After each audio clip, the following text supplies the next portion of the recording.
यानंतर मित्रांनो आजच्या सेशन मधला दुसरा इम्पॉर्टंट न्यूज आपण समजून घेतोय संरक्षण विषयक घडामोडीचा पार्ट म्हणून पाणबुडी विनाशक INS अर्नाळा सध्याला चर्चेमध्ये आहे, म्हणून समजून घेऊया INS अर्नाळा बद्दल। नुकताच भारतीय नौदलामध्ये 8 मे 2025 रोजी तमिळनाडू मधील कट्टुपल्ली या ठिकाणी अर्नाळा श्रेणीतील पहिले anti submarine warfare shallow water craft भारतीय नौदलाकडे सुपूर्द करण्यात आलेले आहे। तर मित्रांनो ह्याची जी निर्मिती आहे कोलकाता मधील garden rich ship builders and engineers कडून ह्याची निर्मिती करण्यात आलेली आहे आणि ही जी निर्मिती जी आहे तर ते सार्वजनिक खाजगी भागीदारी पद्धतीने करण्यात आलेली आहे आणि यामध्ये वापरण्यात आलेली जी स्वदेशी सामग्री जवळपास 80% सामग्रीचा यामध्ये वापर करण्यात आला आहे।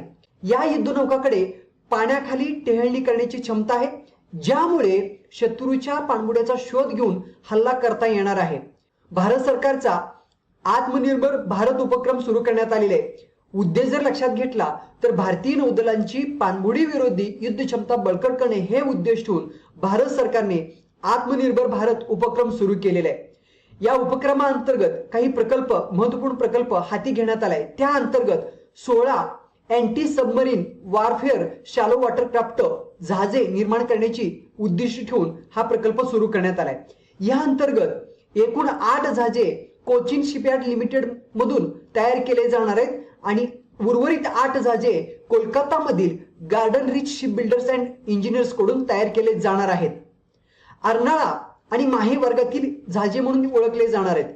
याआधी मित्रांनो माहे श्रेणीतील एकूण 5 जहाजे भारतीय नौदलाला सुपूर्द करण्यात आले। त्यांची नावं लक्षात ठेवणे अपेक्षित आहे।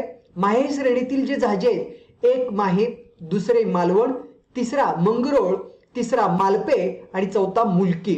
याच सोबत अर्नाळा श्रेणीतील जहाजांची नावं जर लक्षात घेतली, अँड्रोथ, अंजदीप, अमिनी, आगरी, अक्षया हे वेगवेगळे जहाजे बांधकामाच्या विविध टप्प्यांमध्ये सध्याला कार्यरत आहेत, म्हणजे बांधकामाची प्रक्रिया त्यांची सुरू आहे।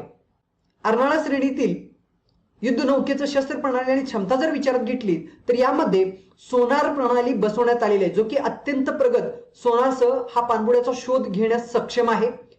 क्रू सदस्यांचा जर विचार केला तर यामध्ये एका वेळी 57 सदस्य बसण्याची क्षमता यामध्ये आहे आणि जर स्पीड विचारात घेतला तर 25 नॉट्स हे जास्तीत जास्त स्पीड या युद्धनौकेचं आहे।